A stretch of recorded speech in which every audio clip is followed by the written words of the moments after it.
Habari gani mwanafamilia na mtazamaji wa Mega Media Tanzania. Taarifa ambayo imetoka muda sio mrefu kutoka huko Jeshi la Polisi Tanzania kupitia ukurasa wao wa Instagram wameandika au wametoa onyo kali kwa wale ambao wanazidi kutoa chokochoko kuhusu kukamatwa kwa mwanaharakati wa Chama cha Demokrasia na Maendeleo siku chache zilizopita. Wameandika waraka kama huu ufuatao. Kabla sijaendelea kusoma waraka huu, ningependa usubscribe, ulike, lakini pia ucomment baada ya kumaliza kutazama video hii. Msomaji wako na mwanahabari wako ni Balama TZ, Balama Tanzania.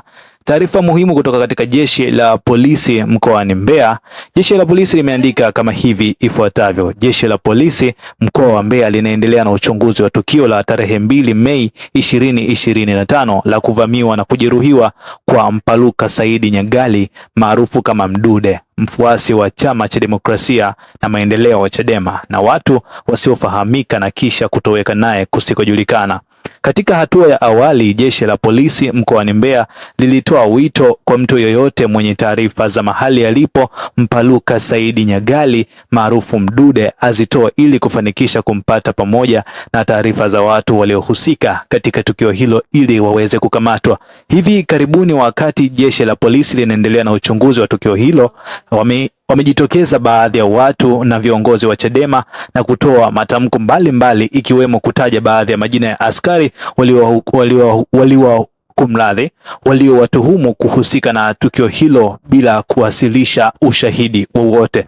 Kufuatia kauli ya matamko hayo, Jeshi la Polisi mkoa wa Mbeya linatoa onyo kali kwa mtu au kikundi chochote cha watu wenye nia ovu kutojaribu wala kuthubutu kujihusisha na uhalifu wa aina yoyote, ikiwemo kudhuru askari ama familia za askari. Vile kabla ya kufikiria hivyo, wajionye sana na wasifikiri kufanya kitendo hiko.